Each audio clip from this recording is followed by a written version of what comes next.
আজ আমাদের লোনাভালাতে দ্বিতীয় দিন। ঘুম থেকে ওঠার পরেই পর্দা সরিয়ে বারান্দায় গিয়ে বাইরেটা দেখা একটা অভ্যাস বটে আমার। এটা বাড়িতেও যেমন করি, বাইরে ঘুরতে এলে তো কথাই নেই। সকালবেলা উঠে আমরা রেডি হয়ে ফার্স্টেই যাচ্ছি ব্রেকফাস্টের জন্য। এই হোটেলটা কিন্তু এখানকার বেশ পপুলার হোটেল। আশপাশটাও ভালো, দেখে আশপাশটা শান্তশিষ্ট লাগলেও যেহেতু লং উইকেন্ড ছিল, গিয়ে দেখা গেল ব্রেকফাস্টে কি প্রচন্ড পরিমাণে ভিড়। আশপাশ দেখলে মোটে বোঝার উপায় নেই, কিন্তু এই যে এই ডাইনিং এরিয়াটা দেখছেন না, এখানটা একদম কম্প্যাক্ট। এতটাই কম্প্যাক্ট, আমরা দুদিন ছিলাম, দুদিন ব্রেকফাস্টের মধ্যে একদিনও এই মেন রেস্টুরেন্টটায় কিন্তু জায়গা পাইনি। একদিকে ভালোই হয়েছে, বাইরের দিকটা কি অসম্ভব সুন্দর, যেখানে আমরা বসে ব্রেকফাস্ট করতাম, দেখাচ্ছি আপনাদের। নানা রকম ফ্রুট জুসের সঙ্গে আরও কিছু শেক, আর তার সঙ্গে বাচ্চাদের পছন্দের জিনিস, সঙ্গে আমাদেরও পছন্দের জিনিসের কম ছিল না। এবার খাবারের মেন সেকশনটায় আসি। যেহেতু মারাঠি বা মহারাষ্ট্রিয়ান খাবার দাবারই বেশি, সেই জন্য বেশিরভাগটাই ভেজিটেরিয়ান। যদিও সাউথ ইন্ডিয়ান খাবার দাবারও ছিল, ধোসা, ইডলি, যেরকমই বলুন, মোস্ট অফ দ্য খাবার ভেজিটেরিয়ানই ছিল। শুধু ননভেজের মধ্যে সসেজ, ডিমের নানা রকম অমলেট চাইলে ওরা বানিয়ে দেবে আর কি। তাও আমাদের না বিশেষ একটা অসুবিধা হয় না। কিয়ান বা সুভাষিস সকালবেলা ব্রেকফাস্ট সেরকম পছন্দ করে না, আর আমার ভেজ খাবার যথেষ্টই ভালো লাগে। সঙ্গে নানা রকমের পরোটার অপশান তো ছিলই, আপনি যেরকম বলবেন বানিয়ে দেবেন। আর এই যে শিরাটা দেখলেন ইয়েলো কালারের, এটা না পাইনঅ্যাপেল শিরা বানিয়েছিল, এত অসাধারণ খেতে। কিয়ান এখানে সসেজ পেয়ে গেছে, সঙ্গে ব্রেড টোস্ট, নানা রকম ওর পছন্দের ফল ছিল, আর মিল্কশেক। ব্যাস, ওর ব্রেকফাস্ট একদম হয়ে গেছে। এই বাইরের এই জায়গাটা দেখুন, এই জায়গাটাই ব্রেকফাস্ট করার জন্য একদম পারফেক্ট যাকে বলে। হটপট ব্রেকফাস্ট করে তাড়াতাড়ি চান টান করে আমরা রেডি হয়ে বেরিয়ে পড়েছি।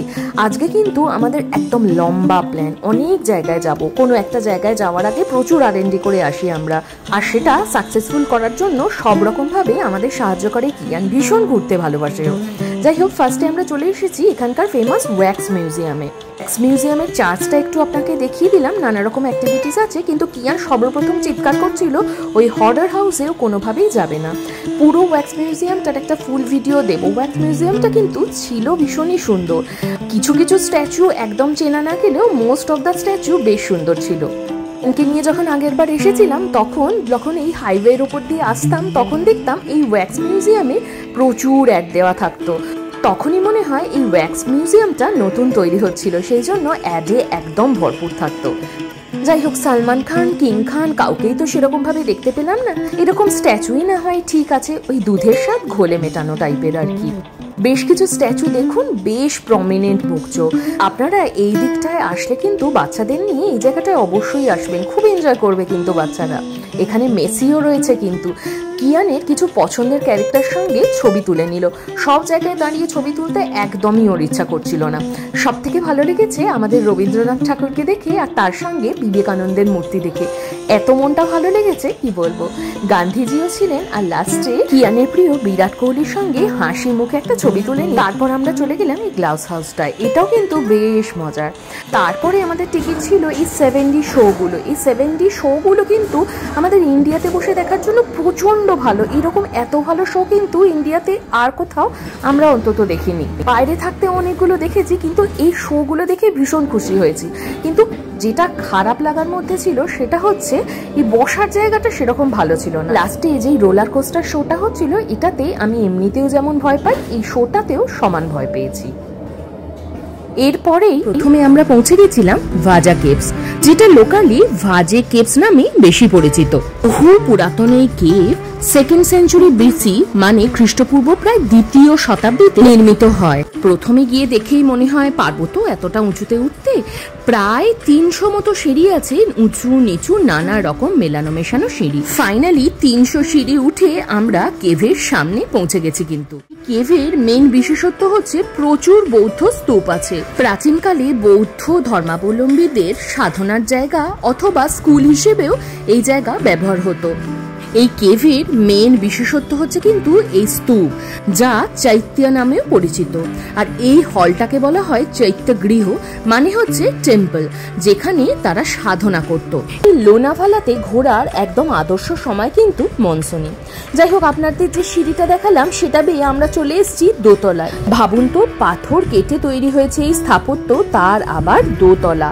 8 ঘন্টা 40 মিনিট ধরে পুরোটা ঘুরে ঘুরে দেখলাম। আন ভরে বারবার দেখে নিলাম 2200 বছরের পুরনো এই কেভটাকে।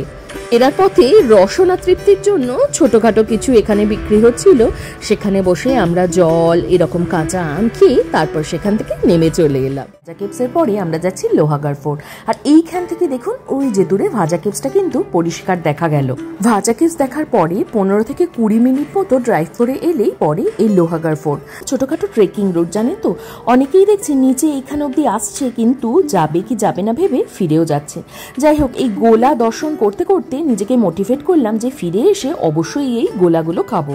এখানে কিন্তু মারাত্মক রকম হনুমানের উপদ্রব, তাই খাবার দাবার নেওয়ার আগে একটু সাবধান হতে হবে। আমাদের হাইকিং বা ট্রেকিং যেটাই বলুন শুরু হয়ে গেছে। এটা ছিল আমাকে নিয়ে আমি ফাইনালি উঠতে পারবো তো, কারণ আমার টেল বোন মারাত্মক রকম ভাবে ইনজিওর। কিন্তু একবার মনে মনে ভেবে নিয়েছি যখন যাব তখন যাবই। এইটা হলো ফোর্টের প্রথম দরজা। এই দরজার নাম হলো গণেশ দরজা। ফোর্ট প্রথম তৈরি হয়েছিল লোথামিয়া এম্পায়ারের হাত ধরে, তারপরে ধীরে ধীরে চালুক্য, রাষ্ট্রকূট, যাদব, নিজাম, মারাঠা এমনকি মুঘলদের হাতেও একসময় ছিল। 1648 সালে ছত্রপতি শিবাজী প্রথম এই ফোর্ট দখল করেন। তারপরে পুরন্দর ট্রিটি যখন হয়েছিল তখন সেই ফোর্ট মুঘলদের অধীনে চলে গিয়েছিল 1665 সালে। তার ঠিক 5 বছর পরে 1670 সালে শিবাজী আবার নিজের অধীনে নিয়ে আসেন এই ফোর্ট। যাই হোক, গল্প করতে করতে আমরা চলে এসেছি দ্বিতীয় দরজার একদম সামনে, সেটা হলো নারায়ণ দরজা। ফাইনালি আমরা পৌঁছে গেছি হনুমান দরজার একদম সামনে। এখানে রাস্তা কিন্তু আরো কঠিন থেকে কঠিনতর হচ্ছে। আমরা মেইন দরজার একদম সামনে চলে এসেছি, মানে মেইন দরজাটা হচ্ছে মহাদরজা। চলুন এবার ফোর্টের ভেতরে ঢোকা যাক। এই যে ফোর্টের মেইন দরজা দিয়ে আমরা ঢুকে পড়েছি একদম অন্দরমহলে। এখানে রয়েছে বহু পুরনো শিব মন্দির, তাও দর্শন করাই আপনাদের। চলুন, এই যে পুরনো সেই সময়ের বানানো মন্দিরে গেলেই শরীরে একটা কেমন শিহরণ লাগে। এই জায়গাটা এসে বেশ বাবু হয়ে অনেকক্ষণ বসেছিলাম, খুব শান্তি লাগছিল। প্রথমত একটা টায়ার্ডনেস, উপরন্তু এখানে বসে মেজাজটাই যেন ফুরফুরে হয়ে গেল একদম, সাথে দারুণ ভালো হাওয়াও দিচ্ছিল। এই হলো আর একটা দর্শনীয় জিনিস, এটা হলো সেই সময় বানানো ন্যাচারাল ট্যাঙ্ক। আর এখানে রেন ওয়াটার স্টোর হতো, মানে এখানে যে লোকজন থাকতো তাদের জন্য ন্যাচারাল ওয়াটারের সাপ্লাই। শোনা আরেকটা জিনিস দেখাই, এটা হলো ফ্রেশ ড্রিঙ্কিং ওয়াটার।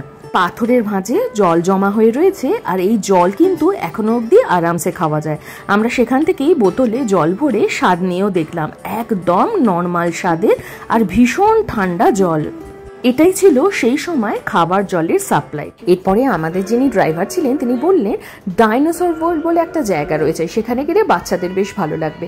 আমরা ছোট্ট করে গিয়েছিলাম বটে, কিন্তু দেখলাম মোটামুটি 1-1.5 ঘন্টার ব্যাপার, ততক্ষণই সানসেট হয়ে যাবে। আবার কে মুশকিলটা করেছে কি, এখানে একটা প্যাকেজ করেছে যার মধ্যে হরর হাউস থেকে শুরু করে আমরা আগে যে শোগুলো করেছিলাম সমস্ত ইনক্লুড করে দিয়েছে।